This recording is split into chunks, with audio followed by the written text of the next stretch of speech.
கிறிஸ்துவுக்குள் அன்பானவர்களே, காலைதோறும் கர்த்தரின் வார்த்தை என்ற நிகழ்ச்சியின் மூலம் உங்களுக்கு வாழ்த்துதலையும் அன்பின் வணக்கத்தையும் நான் தெரிவித்துக் கொள்கிறேன்.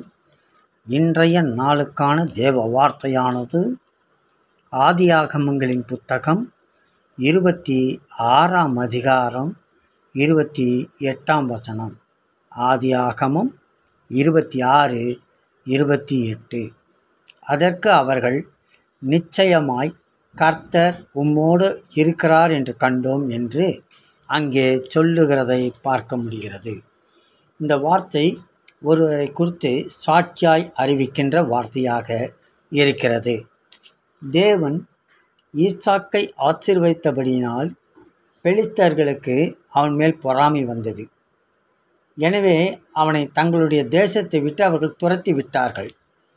ஆனாலும் ஈசாக்கை குறித்து பயமடைந்தவர்களாய் அவனிடம் வந்து அவனோடு சமாதானம் செய்து கொண்டார்கள்.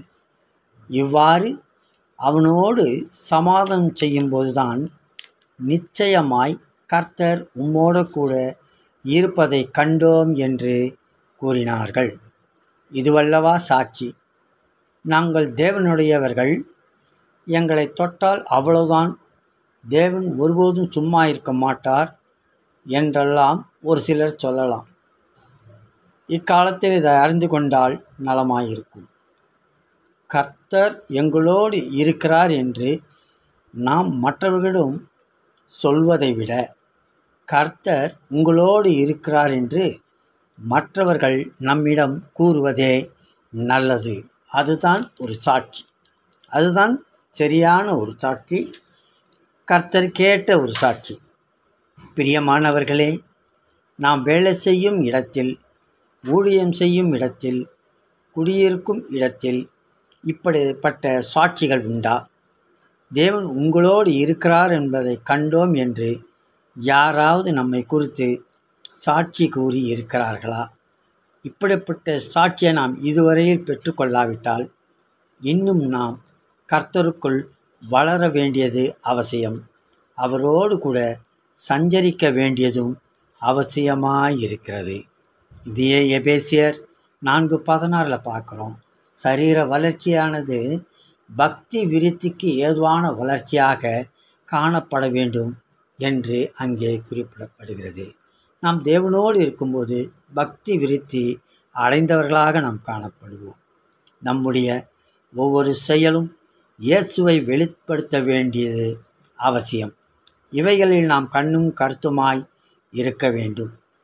நம்முடைய செயல்கள் அனைத்தும் இயேசுவை வெளிப்படுத்துகிறதா என்பதில் நாம் கருத்துள்ளவர்களாயிருந்து இயேசுவை காண்பிப்பதில் ஜாக்கிரதை உள்ளவர்களாகவும் இருக்க வேண்டும் என்பதையும் புரிந்து கொள்ள வேண்டும். மற்ற காரியங்களெல்லாம் நாம் பொருட்படுத்தாமல் இதில் கரிசனையோடு இருந்து இயேசுவை வெளிப்படுத்தும் போது, கர்த்தர் உங்களோடு கூட இருக்கிறார் என்று நம்மை சுற்றிலும் உள்ளவர்கள் சாட்சி கொடுப்பார்கள். நாமும் ஆசீர்வாதமாயிருப்போம். இவ்விதமாக சாட்சி கொடுக்கின்றதை பார்க்கும்போது ஆதியாகமம் 30ஆம் அதிகாரம் 27ஆம் கூட பார்க்கலாம். உன்னிமித்தம் கர்த்தர் என்னை ஆசீர்வதித்தார் என்று குறிப்பினால் அறிந்தேன் என்று லாபான் யாக்கோபை குறித்து சொல்லுகிறதை பார்க்க முடிகிறது. இவ்விதமாக இன்றைய காலகட்டத்தில் நம்மை குறித்து யார் சாட்சி சொல்ல முடியும்? அவர் சாட்சி சொல்வதற்கு ஏதுவாக நாம் பக்தி விருத்திக்கு உடையவர்களாக காணப்பட்டு வளர்ச்சி அடைந்திருக்கிறோமா என்பதை நாமே ஆராய்ந்து பார்ப்போம். அவ்விதமாக நம்மை குறித்து மற்றவர்கள் சாட்சி சொல்வார்கள் என்றால் நாமும் ஆசீர்வாதமாக இருப்போம். மற்றவர்களுக்கும் அந்த ஆசீர்வாதம் காணப்படும் என்பதை உணர்ந்து தேவனோடு உறவாடுவோம். தேவனுக்குரிய சாட்சிகளாய் காணப்படும்.